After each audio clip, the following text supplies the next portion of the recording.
आपके फ़ोन में बहुत सारी ऐप्स होती हैं, व्हाट्सएप, इंस्टाग्राम, फेसबुक, ट्विटर, और वो time by time like upgrade मांग रही है, क्योंकि वो क्या, वो सॉफ्टवेयर है जिसमें मसले आते हैं, उन मसलों को डेवलपर्स या सॉफ्टवेयर इंजीनियर्स ठीक है। इसी तरह आपका माइंड भी सॉफ्टवेयर है, तो अगर इसमें कोई मसला आ गया, कोई इशू आ गया, तो हम उसको ठीक कर सकते हैं। आज की इस पूरी वीडियो में मैं आपको बताऊंगा कि माइंड का सॉफ्टवेयर क्या होता है, किस तरह उसको ठीक करते हैं। अब जब हम डिप्रेशन में होते हैं, हमारे फिल्टर्स नेगेटिवली या गलत तरह से काम करते हैं, तो हमने उस फिल्ट्रेशन को भी ठीक करना है। आपके माइंड की जितनी भी रिस्पॉन्सिबिलिटीज होती हैं, उनमें से 90% रिस्पॉन्सिबिलिटी आपके अनकॉन्शियस माइंड की होती है। इसमें हम कर सकते हैं पेपर क्रशिंग टेक्निक।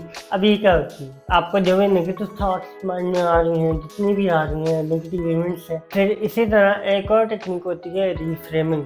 एक और चीज, negative internal dialogue.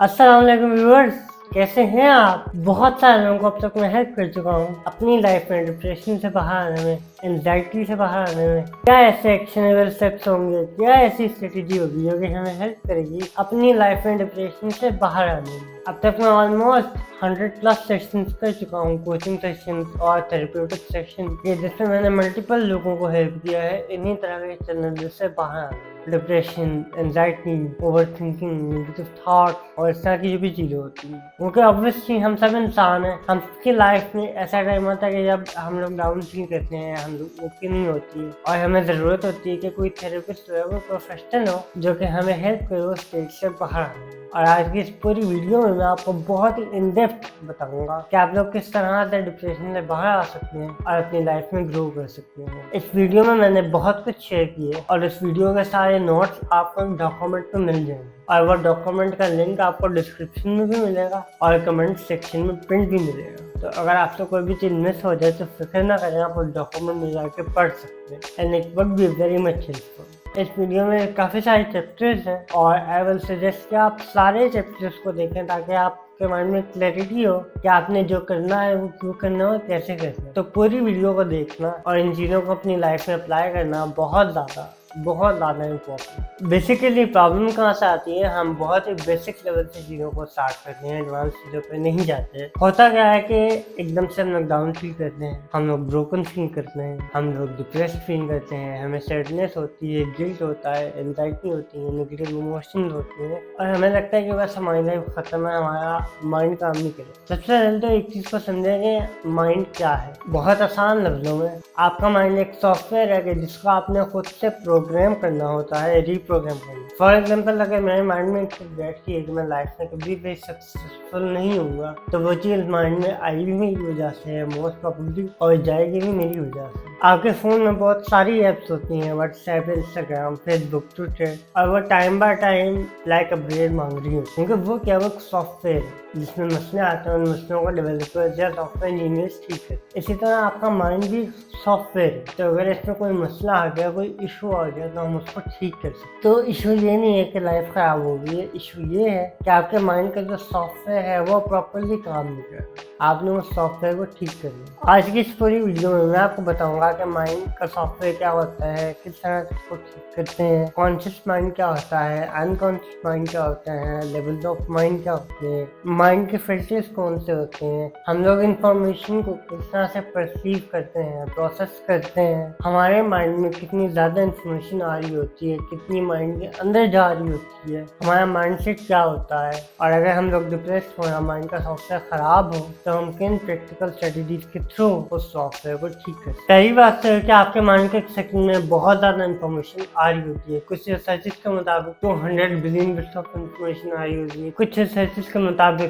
11 million bits of information आ रही होती है। लेकिन आसान लफ्जों में, आपके माइंड के एक सेकंड में बहुत ज़्यादा इंफॉर्मेशन आ रही होती है, लेकिन आपका माइंड 150 बिट्स, 200 बिट्स या 1000 बिट्स या कुछ रिसर्चेस के मुताबिक 2000 बिट्स ऑफ इंफॉर्मेशन को परसीव करते। आसान लफ्जों में, एक चावलों की बोरी है, उसमें बहुत सारे चावल हैं, 10 किलो चावल हैं, और आप एक मग निकाल देते, तो वो जो मग आपने निकाला है, इसी तरह आपके माइंड को भी बहुत ज़्यादा इंफॉर्मेशन आ रही होती है, लेकिन बहुत थोड़ी सी अंदर जाके स्टोर हो। अब बाकी इंफॉर्मेशन का क्या होता है, वो फिल्टर हो जाती है। और फिल्ट्रेशन से मेरा क्या मतलब है कि माइंड उसी इंफॉर्मेशन को चूज करता है परसीव करना कि जिसे वो परसीव करना चाहता है। मैं बहुत आसान लफ्ज़ों में बता रहा हूँ, बहुत ईजी वर्ड्स में। माइंड उसी इंफॉर्मेशन को परसीव करता है जिसे वो परसीव करना चाहता है। अब आपका माइंड में बेसिकली फिल्टर्स होते हैं जो कि इंफॉर्मेशन को फिल्टर कर रहे हैं, और वो फिल्टर स्किल बेस पे काम करते हैं, आपके माइंडसेट की बेस पे काम करते हैं। बिलीफ, वैल्यू, पास्ट एक्सपीरियंसेस, आपके थॉट पैटर्न्स और भी बहुत कुछ होता है इसमें। अब लेट्स सपोज मैं आपसे बात करूँ तो आपसे बात करते हुए मेरे माइंड में बहुत ज़्यादा इन्फॉर्मेशन आ रही है, बट मैं बस उतना पार्ट परसीव करूँगा जितना मेरा दिल करेगा, क्योंकि एक तो मैं बहुत ज़्यादा इन्फॉर्मेशन परसीव नहीं कर सकता, माइंड की लिमिट होती है, सबसे बड़ी बात ही है। और जो भी करूँगा वो मैं अपने माइंडसेट के अकॉर्डिंग नहीं करूँगा। आपने सुना होगा लोग कहते हैं कि जी जैसा सोचा था वैसे ही हो, या लोग कहते हैं कि भाई तुम जैसा गुमान करोगे वैसे ही हो। तो वो ऐसा कहते क्यों है? क्यों? क्योंकि उनका माइंड उतना ही पार्ट ऑफ इंफॉर्मेशन परसीव करता है जितना वो परसीव करना चाहता है। बाकी इंफॉर्मेशन का होती है फिल्टर हो जाती है। अब जब हम डिप्रेशन में होते हैं तो हमारे फिल्टर्स नेगेटिवली या गलत तरह से काम करते हैं, तो हमने उस फिल्ट्रेशन को भी ठीक करना है। फॉर एग्जाम्पल माइंड में बेसिकली 3 फिल्टर्स होते हैं, डिलीशन, डिस्टॉर्शन और जनरलाइजेशन। डिलीशन से क्या मतलब है कि बहुत सारी इंफॉर्मेशन हम लोग डिलीट कर देते हैं। अब जब आप बाहर ट्रैवल कर रहे होते हैं, मैं आपसे पूछूं कि आपने रास्ते में कितनी होंडा सिविक गाड़ियाँ देखी, क्या आपने काउंट किया? नहीं। आप मेरी वीडियो देख रहे हैं, मैं आपसे पूछूं क्या आपने माइक की तरफ नोटिस किया, एक माइक भी लगाया, ये क्या आपने उस पीछे जो एक फ्लावर पड़ा है उसकी तरफ ध्यान दिया? नहीं। क्योंकि आपका माइंड एक सेकंड में लिमिटेड इन्फॉर्मेशन को परसीव कर सकते हैं, तो उसका ध्यान मेरी तरफ। इसी तरह एक फिल्टर होता है जनरलाइजेशन। फॉर एग्जाम्पल घर पे चाबी घूम जाती है, आप एक डोर में देखते हैं, दूसरी में देखते हैं, तीसरी में देखते हैं, चौथी में देखते हैं, और फिर आप जनरलाइज कर देते हैं कि भाई चाबी तो है, चाबी तो गुम हो गई। ये क्या है? फिल्ट्रेशन। इसी तरह आप लोग चीज़ों को डिस्टॉर्ट कर रहे होते हैं, चीज़ों का मीनिंग चेंज कर रहे होते हैं। जैसे मैं आपसे कहता हूँ कि मुझे ऐसा लगता है कि मैं कभी भी अपनी लाइफ में सक्सेसफुल नहीं हो सकता। अब इसके दो मतलब है, एक तो ये कि मैं बहुत ही डिप्रेस्ड हूँ तो मैं ऐसी बात कर रहा हूँ, और दूसरा है कि मैं भी आपको एग्जाम्पल कोट कर रहा हूँ, आपने पूरी बात ना सुनी हो और आपने इंफॉर्मेशन को डिस्टॉर्ट कर दिया हो, मीनिंग चेंज कर दिया हो। अगर आप वैसे सोचें अपना कोई भी लाइफ का इवेंट पास का जो कि आपने लाइफ पेनफुल हो या अच्छा हो, कोई सा भी हो, आप नोटिस करना आपने बहुत सारी इंफॉर्मेशन डिलीट कर दी होगी, बहुत सारी डिस्टॉर्ट कर दी होगी, और बहुत सारी जनरलाइज कर दी होगी। अब मैं थोड़ा सा ओवरव्यू दूंगा कि कॉन्शियस माइंड और अनकॉन्शियस माइंड में क्या फ़र्क होता है। फॉर एग्जांपल आप मेरी बात सुन रहे हैं, आपका ध्यान मेरी तरफ है, इस टाइम पे आपका कॉन्शियस माइंड का ध्यान मेरी तरफ है, कॉन्शियस लेवल ऑफ माइंड का ध्यान मेरी तरफ, लेकिन अनकॉन्शियस माइंड पे बैकग्राउंड में बहुत सारी चीज़ें चल रही हैं, ऊपर नीचे ऊपर नीचे ऊपर नीचे ऊपर नीचे। तो वो क्या है? बेसिकली ये लेवल ऑफ माइंड होते हैं। होता है कॉन्शियस लेवल ऑफ माइंड, एक होता है अनकॉन्शियस लेवल ऑफ माइंड, या जिसे हम सब कॉन्शियस लेवल ऑफ माइंड भी कहते हैं। अब आपके अनकॉन्शियस लेवल ऑफ माइंड आपके बहुत सारे काम कर रहा है। आपके माइंड की जितनी भी रिस्पॉन्सिबिलिटीज होती हैं उनमें से 90% रिस्पॉन्सिबिलिटी आपके अनकॉन्शियस माइंड की होती है और 10% रिस्पॉन्सिबिलिटी आपके कॉन्शियस माइंड की होती है। हम लोग क्या कहते हैं? हम लोग कहते हैं मैं मेहनत करूंगा, मैं ये करूंगा, आपको पॉजिटिव अफर्मेशन दे रहे होते हैं, जिससे क्या होता है कॉन्शियस माइंड तो बात को समझ जाता है, लेकिन अनकॉन्शियस माइंड बात को समझ नहीं पाता, तो वो 90% चीज़ वहीं पर रह जाती है। तो दैट्स वेरी इंपॉर्टेंट कि आप लोग अपने अनकॉन्शियस माइंड को भी प्रोग्राम करें या रीप्रोग्राम करें, ताकि आप अपने फिल्ट्रेशन को बेहतर कर सकें, माइंडसेट को बेहतर कर सकें और चीज़ों को अच्छे तरीके से परसीव करें। अब तक मैंने आपको जो बेसिक्स बताई हैं कि माइंड काम किस तरह से करता है, अब मैं आपको बताऊंगा कि डिप्रेशन से, नेगेटिव थॉट से या नेगेटिव बिलीफ से किस तरह से बाहर।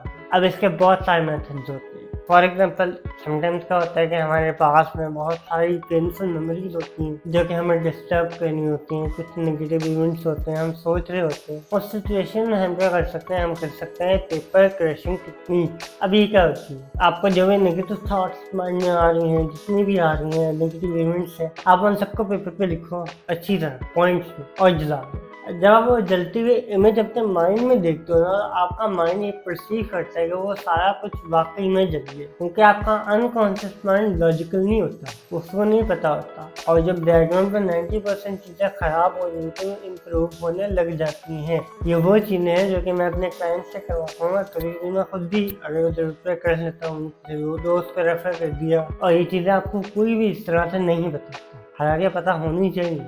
बट क्योंकि लोग, हमारे पेरेंट्स, बाकी लोग एजुकेटेड नहीं होते मेंटल हेल्थ के बारे में, दैट्स व्हाई हमें नहीं पता होता। We need professionals to help ourselves. फिर इसी तरह एक और टेक्निक होती है रीफ्रेमिंग। अगर पास में कोई भी नेगेटिव इवेंट्स हुआ है या पेनफुल इवेंट्स हुआ है, आपको नेगेटिव इमोशन आ रहा है, आप क्या करो, इमेजिन करो कि वो चीज़ आपके सामने हो रही है दीवार पे कहीं दूर, और फिर देखो कि आपने उससे लर्न कर की। जब आप खुद से इस तरह के सवाल पूछोगे कि मैंने इससे लर्न कर किया, इस सिचुएशन के पॉजिटिव एस्पेक्ट्स कौन कौन से हो सकते हैं, ये सिचुएशन मेरे लिए इन फ्यूचर फायदे में किस तरह से हो सकती है, तो ऑटोमेटिकली आपका माइंड चीज़ों को पॉजिटिवली परसीव करना शुरू करता है। फिर इसी तरह से एक और बहुत इंपॉर्टेंट चीज़ होती है जर्नलिंग। अब जर्नलिंग में क्या होता है कि आप रात को सोने से पहले एक डायरी लिखते हो, एक नोटबुक में लिखते हो कि आपका दिन कैसा गुजरा। अब बहुत सारे लोग एक आम सा जर्नल लिखते हैं कि भाई कैसा दिन गुजरा, मैं क्या फील कर रहा हूँ, बट ऐसा नहीं होता। जर्नल का मतलब ये होता है कि अपने सारे दिन की थॉट्स को एनालाइज करो और चीज़ों को रिफ्रेम करो, अपने माइंडसेट को बेहतर करो, ताकि आपका अगला दिन आज के दिन से बेहतर। एक और चीज़, नेगेटिव इंटरनल डायलॉग। हम लोग क्या कर रहे होते हैं, अपने आप को गलत कॉम्प्लीमेंट दे रहे हो, मैं कभी नहीं कुछ कर सकता, मैं फेल हो जाऊंगा, ये हो जाएगा, वो हो जाएगा। जब आप अपने माइंड को ये चीज़ कहते हो ना, तो वो इसको ऐसा कमांड परसीव करते हैं और फिर आपके सारे न्यूरॉन्स उसी तरह से एक्शन लेते हैं। अब इसका हल क्या है कि आप पहले आइडेंटिफाई करो कि आपके कौन कौन से ऐसे नेगेटिव इंटरनल डायलॉग्स हैं जो कि आप लोग खुद से कहते हैं। वो कोई भी हो सकते हैं, आइडेंटिफाई कर लीजिए। लाइक मैं कभी भी सक्सेसफुल नहीं हो सकता, मैं कभी ग्रो नहीं हो सकता, जो भी। फिर आप देखो कि आप इनको इंटरप्ट इस तरह से कर सकते हो। इसको कहते हैं पैटर्न इंटरप्ट। कि अगर ये थॉट है कि मैं कभी भी सक्सेसफुल नहीं हो सकता, तो इसको इससे रिप्लेस करो कि how I can be successful, कि मैं कैसे सक्सेसफुल हो सकता हूँ। जब आप ये सोचोगे कि मैं कभी भी सक्सेसफुल नहीं हो सकता, तो आपका माइंड ये सोचेगा कि भाई सक्सेसफुल ना होने के बाद क्या होगा। वो इमेजेस, वो वीडियोस बनाने लग जाएगा माइंड में खुद ही। लेकिन जब आप ये सोचोगे कि मैं सक्सेसफुल कैसे हो सकता हूँ, तो आपका माइंड ये सोचेगा कि मैं सक्सेसफुल किस तरह से हो सकता हूँ। तो अपने माइंड को पॉजिटिव कमांड, सही कमांड देना बहुत ज़्यादा इम्पोर्टेंट है। और अगर आप इस वीडियो को एंड तक देखेंगे तो डेफिनेटली आपकी इंटरनल स्टेट है, जो आपकी लाइफ है, जो आपकी परफॉर्मेंस है, उस चीज़ को इम्प्रूव करने में वीडियो डेफिनेटली आपको बहुत ज़्यादा हेल्प। मेरी एक फ्रेंड थी, आज से तकरीबन 2-3 साल पहले की, मैं पहले भी स्टोरी शेयर कर चुका हूँ। तो वो बहुत ज़्यादा डिप्रेस थी, एंजाइटी में थी। तो फर्स्ट ऑफ ऑल तो हमने उसका पहला सेशन किया। मैं आपको एक केस स्टडी सुना रहा हूँ ताकि आपको ये पता लगे कि बेसिकली लोग डिप्रेशन से बाहर किस तरह, वो रोड मैप आपको पता लगे माइंड में। अब फर्स्ट सेशन में तो मैंने उसका कैथारसिस करवाया, अच्छी तरह उसको सुना, उसके चैलेंजेस को देखा, उसके पेन पॉइंट्स को देखा, सब कुछ देखा, लाइक बस सुना। सेकंड सेशन से हमने क्या किया, एक तो पेपर क्वेश्चन टेक्निक करवाई, फिर एक दो और टेक्निक्स करवाई, इसमें उसके माइंड में जितने भी पेनफुल इवेंट्स थे उनके पेन को रिड्यूस, और फिर पास्ट में से, नेगेटिव इवेंट्स में से, नेगेटिव इमोशन में से लर्निंग्स निकाली। और उसके बाद आहिस्ता आहिस्ता आफ्टर 5-6 सेशंस वो रिकवर होने लगी। तो हर बंदा डिप्रेशन में जाता है, एंजाइटी में जाता है, बट रिकवर हो जाता है। और अगर आप डिप्रेशन में ना भी हो, सिंपल सैडनेस में भी हो, तो ये सारी चीज़ें बहुत ज़्यादा हेल्पफुल होती है। एक और चीज़ बहुत इंपॉर्टेंट है और वो है टू डू लिस्ट। क्या आप रात को सोने से पहले अपने जर्नल के साथ साथ लिखो कि आप अगले दिन उठ के कौन कौन से काम करोगे, आपके कौन कौन से एक्शनेबल स्टेप्स होंगे, कौन कौन से प्रायोरिटी पे काम होंगे। जब आपकी टू डू लिस्ट लिखी भी होती और आप ये सोच के सोओगे, अगले दिन उठने के बाद उन चीज़ों को पढ़ोगे, देखोगे, तो ऑटोमेटिकली आपका माइंड उन चीज़ों पे काम करना शुरू कर देगा। फॉर एग्जाम्पल मैं 3-4 कल सो के उठा, मैं पता था वीडियो बनानी है, अब मैं बैठा रहा 3-4 घंटे हो गए वीडियो नहीं। अगर मैं एक टू डू लिस्ट बना लेता, एक दिन पहले और सब कुछ लिखा हुआ था, स्ट्रक्चर में होता, तो मेरा माइंड डेफिनेटली एक्शन लेता। बट उसने पहले स्ट्रक्चर बनाना था, इस वजह से वो मतलब कि वो तंग कर रहा था मुझे। इसीलिए इट्स वेरी इंपॉर्टेंट कि आप एक दिन पहले अगले दिन का सारा स्ट्रक्चर, आपकी टू डू लिस्ट में आपको पता हो कि आपने करना क्या। इसके अलावा बहुत सारी और जनरल चीज़ें हो सकती हैं, लाइक आप दूसरे लोगों से इंटरेक्शन करें, पार्क में जाएं, दिन में सुबह उठें, धूप लें। समटाइम्स क्या होता है कि हमारी डाइट बहुत ज़्यादा ख़राब होती है, समटाइम्स हम सनलाइट नहीं ले रहे होते, समटाइम्स हमारे स्लीपिंग आवर्स नहीं पूरे होते, और हम कहते हैं कि जी हमें सैडनेस हो। जब आपकी नेचर नीड आपको नहीं मिल रही होंगी जो कि कुदरती है तो सैडनेस तो होगी। मैं आपको बता दूंगा मैं अपना दिन किस तरह से स्टार्ट करता हूँ। फर्स्ट ऑफ ऑल मैं उठता हूँ, मेरे गोल्स लिखे हुए होते हैं कि मैंने अगले दिन में क्या करना है, मुझे पता होता है टू गोल्स पड़े हुए होते हैं। फिर मैं उनको पढ़ता हूँ, सोचता हूँ और अपने काम करना स्टार्ट कर देता हूँ। और वन बाय वन करते करते बीच में छोटे मोटे ब्रेक लेके चाय कॉफी वो सारे काम हो भी जाते हैं। और रात को सोने से पहले जर्नल करता हूँ और देखता हूँ कि मैं कहाँ पे गलत है, how can I improve my self. और कभी कोई नेगेटिव इवेंट होता है तो कोशिश करता हूँ लर्निंग निकालना, बिकॉज मुझे पता है कि मेरा माइंड ऐसे प्रोग्राम होता है। अगर कोई पेनफुल पिक्चर होती है लाइक फेल होने की तो उसके अगेंस्ट एक अच्छी पिक्चर बनाते हैं तो सुनूंगी। इससे क्या होता है कि जब माइंड को कॉन्फ्लिक्ट मिल जाता है तो वो कंफ्यूज हो जाता है। तो वो छोटी मोटी चीज़ें थी मेरी होपफुल कि आपको लाइफ में डेफिनेटली बहुत ज़्यादा हेल्प आउट करेगी। Once again thank you so much for watching this video. इसके अलावा एक वीडियो है जिसमें मैं बहुत ही डिटेल में बताया कि अपने गोल्स को किस तरह से अचीव करना है और मेरी लाइफ स्टोरी क्या है। और मेरे चैनल पे आपको बहुत सारी वीडियोस मिल जाएंगी माइंड प्रोग्रामिंग के ऊपर, साइकोलॉजी के ऊपर, NLP के ऊपर, मल्टीपल चीज़ों के ऊपर जो कि आपको लाइफ में बहुत ज़्यादा हेल्प करेगी। आई एम वेरी होपफुल कि आप जाएँ और इन चीज़ों को ज़रूर देखें। Thank you so much.